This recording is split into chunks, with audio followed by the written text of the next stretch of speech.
अक्सर आप सभी का ये सवाल आता होगा कि सर आपका रजिस्ट्रेशन या यू डैश कोड स्कूल का कैसे मिला, क्या क्या वो प्रोसेस था, मेरा क्यों फंस जा रहा मामला, कहां पे इशू आ रहा है।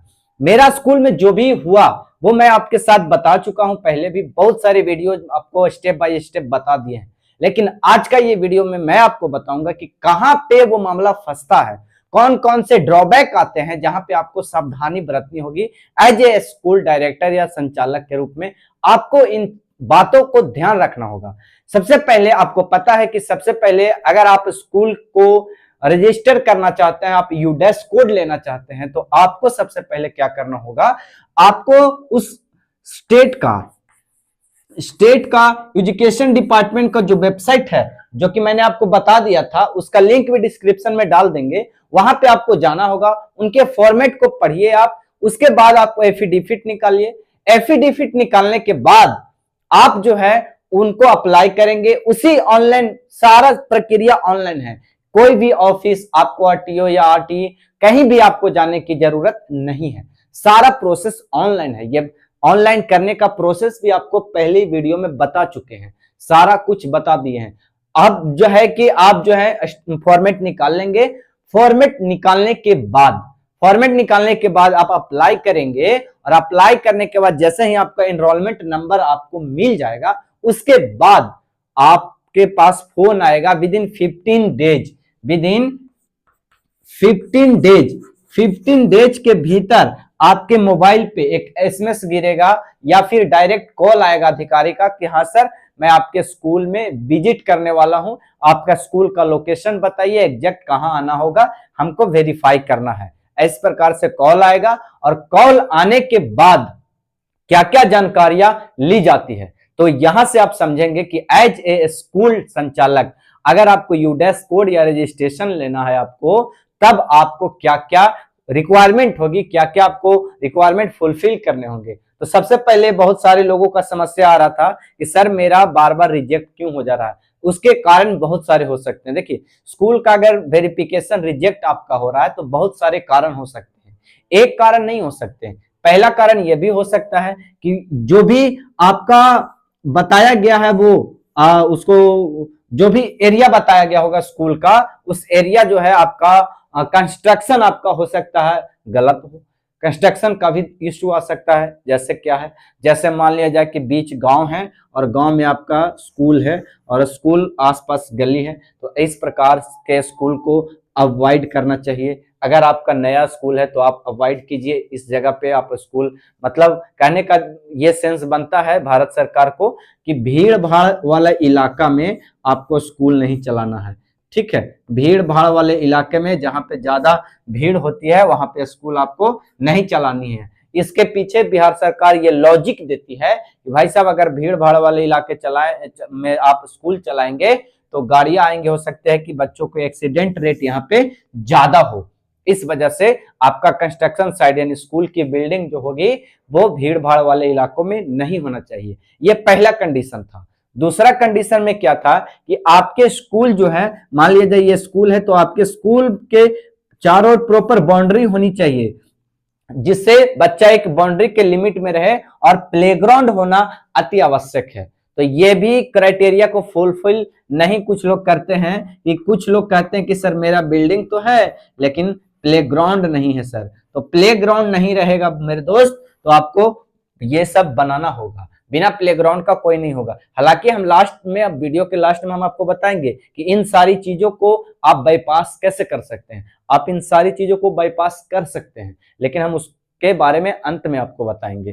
तो आपको एक प्लेग्राउंड होनी चाहिए। जो मेरे स्कूल में पूछा गया था, जो वेरिफिकेशन में हुआ, मैं अपना एक्सपीरियंस बता रहा हूं। मैं किसी भी सरकारी विभाग का आदमी नहीं हूं, कर्मचारी नहीं हूं कि क्या क्या चाहिए मुझे एग्जैक्ट पता हो। मैं बस अपना आपके सामने एक्सपीरियंस शेयर कर रहा हूं कि क्या क्या चीजें लगी थी मेरे केस में। तो ये प्लेग्राउंड था भीड़ भाड़ वाला कल में, ये आपका मतलब क्राउड में नहीं होना चाहिए स्कूल बिल्डिंग, प्लेग्राउंड। उसके बाद देखा गया था बाथरूम फैसिलिटी, देखा गया था टॉयलेट, देखा गया था कि आपका टॉयलेट डबल है कि नहीं, स्कूल में संख्या के अकॉर्डिंग टॉयलेट है कि नहीं। उन्होंने ऐसा कहा था कि सर मान लिया जाए कि अगर आपके स्कूल में 50 से 60 बच्चे हैं, 50 से 60 बच्चे मिनिमम, इतने बच्चे तो स्कूल में होते ही हैं कि कौन सा इतना छोटा स्कूल होगा जिसमें 50 से 60 बच्चा नहीं होगा। तो 50 से 60 बच्चों पर बोले थे कि सर एक टॉयलेट आपको रखना होगा, अनिवार्य रूप से है, एक बॉयज के लिए और एक गर्ल्स के लिए, 2 टॉयलेट आपको इतने बच्चों पर देना होगा। अगर इसकी संख्या ज्यादा है तो टॉयलेट की संख्या भी आपको बढ़ानी होगी सर। तो मेरे केस में ये चीजें थी, लेकिन एक लिमिटेशन में था, हम लोग एक छोटा सा ही बाथरूम बना सके थे, 2 ही बाथरूम था हम लोग के पास। हालांकि मेरे पास बच्चों की संख्या जो है वो 250 प्लस है, 250 प्लस बच्चे के साथ हम लोग स्कूल को रन कर रहे हैं। मेरे साथ वो वाली समस्या आई थी, वहां पर भी हम लोग ने बाईपास का रूल अपनाया था। मैं आपको बताऊंगा कि कैसे बाईपास कर सकते हैं। ये चीजें हो गई। उसके बाद आपको देखा जाएगा कि डोर देखा जाएगा, डोर आपको देखा जाएगा। देखिए एक बिल्डिंग है, इसके 2 एग्जिट पॉइंट होने चाहिए, ये गाइडलाइंस में भी है। आपको पता है कि दिल्ली में सारी कोचिंग को सील कर दी गई थी हाल ही में। तो देखा गया था कि एक स्कूल में जो डोर होता है वो बड़ा होना चाहिए, लगभग विंडो जो होगा वो 3 फीट का कम नहीं होना चाहिए, 3 फीट से कम नहीं होना चाहिए। विंडो को बता रहा, मतलब खिड़की 3 फीट से कम नहीं होनी चाहिए। दूसरी बात कि अब जो एग्जिट पॉइंट होगा, मतलब जो निकलने का रास्ता होगा वो डबल होना चाहिए। मतलब कि एक घर में यानी एक क्लासरूम का 2 एग्जिट पॉइंट होना चाहिए, एक इधर और एक इधर, कहीं भी होना चाहिए, लेकिन 2 एग्जिट पॉइंट होना चाहिए। ये कंपलसरी पॉइंट है इसके रिगार्डिंग, स्कूल के बिल्डिंग के रिगार्डिंग। ये सारी चीजों को देखा जाएगा। उसके बाद टीचर फैसिलिटीज देखी जाएगी कि आपके पास क्वालिटी ऑफ एजुकेशन है या नहीं, आपके पास प्रॉपर ड्रेस मेंटेन हो रहा है कि नहीं, डिसिप्लिन मेंटेन हो रहा है कि नहीं, ये सारी चीजों को देखा जाएगा, परखा जाएगा। टीचर्स मीटिंग ली जाएंगी, उसके बाद आपके स्कूल को कर दिया जाएगा वेरीफाइड। आपके स्कूल को एकदम एट ए टाइम, वो उसी टाइम पे आपके स्कूल को वेरीफाइड कर दिया जाएगा। विद इन 15 डेज फिर आपका यूडाइस कोड आपके ईमेल आईडी पे, स्कूल का ईमेल आईडी पे आ जाएगा। ये सारी प्रोसेस से हम लोग गुजरे हैं, उसके बाद मैं आपको बता रहा हूं। अब बात आती है बाईपास का। देखिए जब वो अधिकारी आता है तो वो सिंगल या डबल आता है, तो वो फोन करेगा आपको।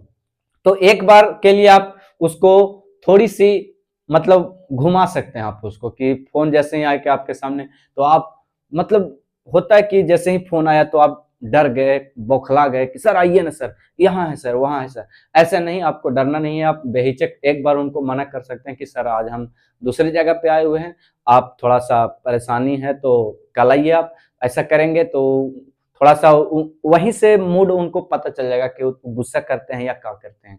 अगर वो गुस्सा नहीं करते हैं तो बोलिए आप ठीक है सर, हम मैनेज करते हैं, किसी प्रकार से आप आइए, मैं भी आ रहा हूँ, जहां से मैं था वहां से मैं भी स्कूल पर पहुंच रहा हूँ, आप भी पहुंचिए। उसके बाद जो धीरे धीरे हम लोग मैनेज किए, वहीं से ले दे के कुछ काम करवा लीजिए, अपना वेरिफिकेशन कर लीजिए। यही बाईपास का रूल था और कुछ रूल नहीं है।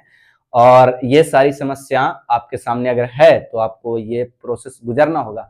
लेकिन अगर ये सारा क्राइटेरिया आपका फुलफिल है, आपका सारा मापदंड क्लियर है, तो 1 रुपया भी कहीं देने की जरूरत नहीं है। वो ऑटोमेटिक आएंगे, वेरिफिकेशन करेंगे और चले जाएंगे। आपको कोई भी परेशानी का सामना नहीं करना पड़ेगा। जय हिंद।